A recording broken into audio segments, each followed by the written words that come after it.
మీరెప్పుడైనా గమనించారా? మీరు ఎవరో ఒకరిని అడిగితే 2+2 ఎంతవుతుంది? అప్పుడు వాళ్ళు వెంటనే 4 అంటారు. కానీ ఇదే ప్రశ్న ఇంకోలా అడిగితే, చంద్రుడు భూమిని ఢీకొంటే సముద్రపులలు ఎంత ఎత్తుగా ఎగురుతాయి అని మీరు అడిగారంటే ఆ వ్యక్తి ఆగిపోతాడు. అతని కళ్ళు పైకి వెళ్తాయి. అతను లోతుగా శ్వాస తీసుకుంటాడు. మనసు లెక్కలు వేయడం మొదలు పెడుతుంది. ఇలాంటి ఆగిపోవడం, ఆలోచించడం అనే సామర్థ్యం సిలికాన్ ప్రపంచంలో అసాధ్యమని అనుకుంటారు.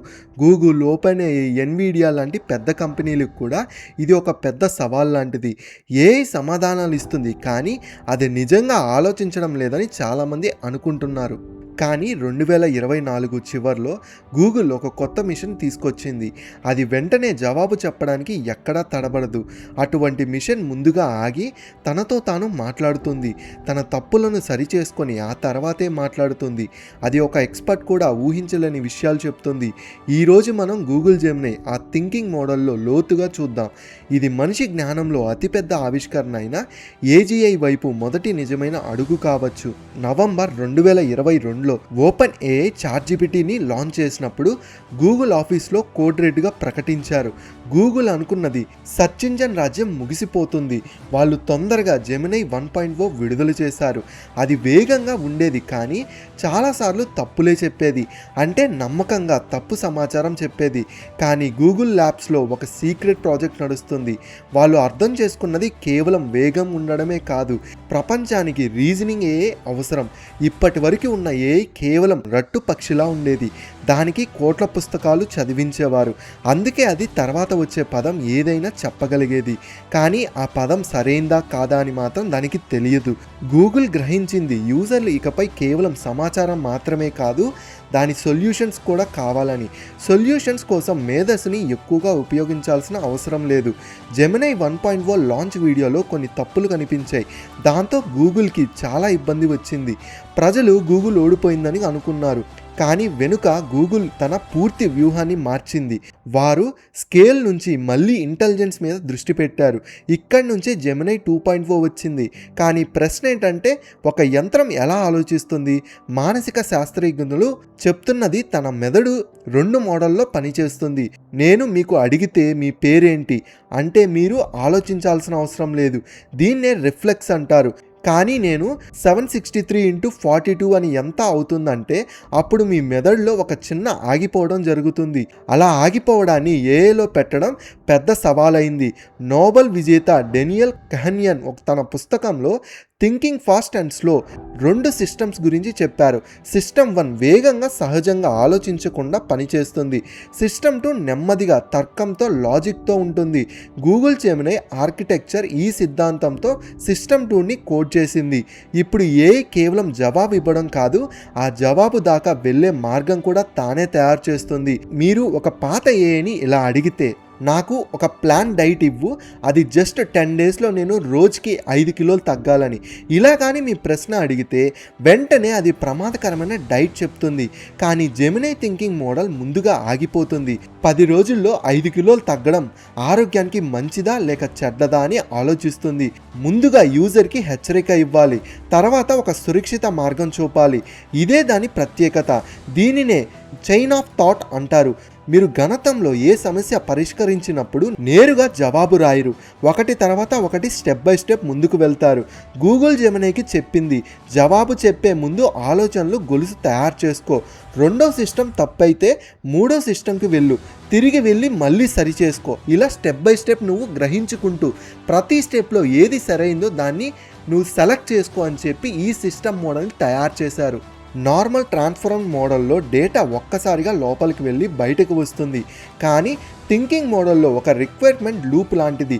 మోడల్ తన స్వంతంగా తయారు చేసుకున్న పూర్వపు పదాలని మళ్ళీ చదివి డబుల్ చెక్ చేస్తుంది. ఇది ఇంతే. మీరు ఈమెయిల్ పంపేయండి, ఒకేసారి ఈ ఈమెయిల్ మీరు చదవటం లాంటిది. మీరు జెమినీ థింకింగ్ ఉపయోగిస్తే అది బ్యాక్గ్రౌండ్లో వేలాది రీజనింగ్ టోకన్స్ని తయారు చేస్తుంది. ఇవి స్క్రీన్ మీద కనిపించిన పదాలు, కానీ అవి ఏఐ వ్యక్తిగత ఆలోచనలు. ఈ టోకన్స్ తుది జవాబు ఏమిటో నిర్ధారిస్తాయి, లాజికల్గా జరుగుతుందా లేదా అన్నది. గూగుల్ ఇక్కడ ఒక పాత టెక్నిక్ని కొత్త విధంగా వాడింది. మనం ఒక పిల్లవాడు ఏదైనా సరి చేసినప్పుడు అతనికి ఒక టాఫీ ఇస్తాం కదా, అలాగే గూగుల్ జెమినైకి సరైన లాజిక్ ఇచ్చినప్పుడు రివార్డ్ ఇచ్చేది.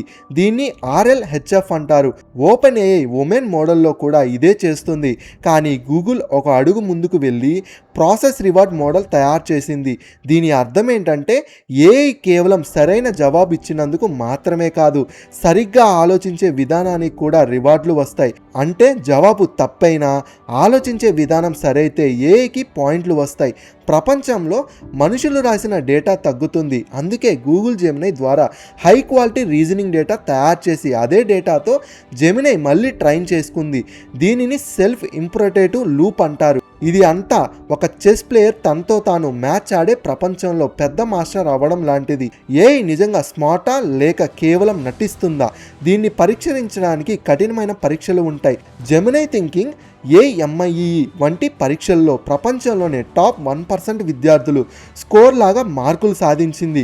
గూగుల్ తన ఇంటర్నల్ టెస్ట్లో జెమినై థింకింగ్ని ఓపెన్ ఏఐ వొవెన్తో పోల్చినప్పుడు కోడింగ్ మరియు లాజిక్ జెమినై చాలా చోట్ల ముందంజలో ఉంది. పెద్ద విషయం ఏంటంటే జెమినై ఈ పని అంతా తక్కువ కంప్యూటింగ్ పవర్తోనే చేసింది.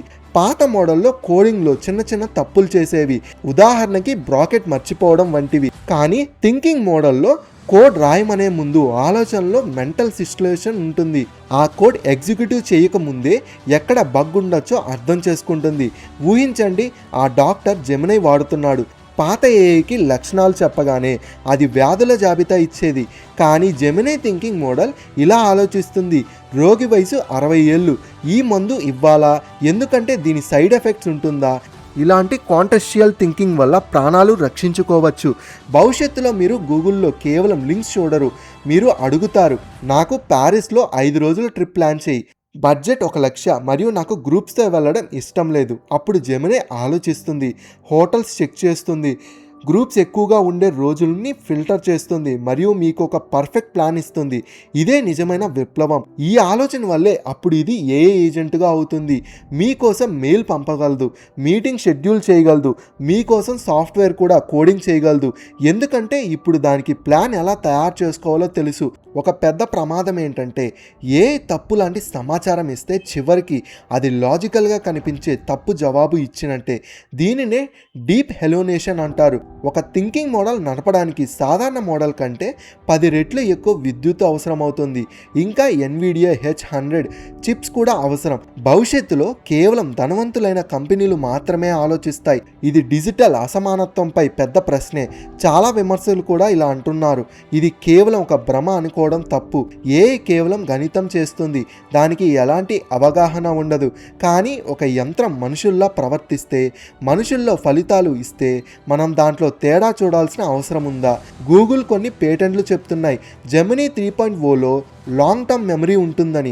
అంటే అది కేవలం ఆలోచించదు, గత సంవత్సరంలో నీతో ఏం మాట్లాడిందో కూడా గుర్తుపెట్టుకుంటుంది. గూగుల్ జెమినై ఈరోజు మన ప్రశ్నలకు జవాబు వెతకడం ఆపేస్తుంది.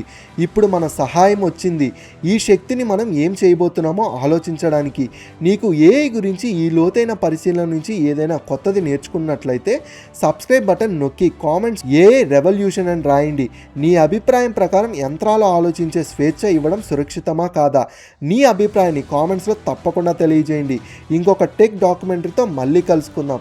అంతవరకు సురక్షితంగా ఉండండి, క్షేమంగా ఉండండి.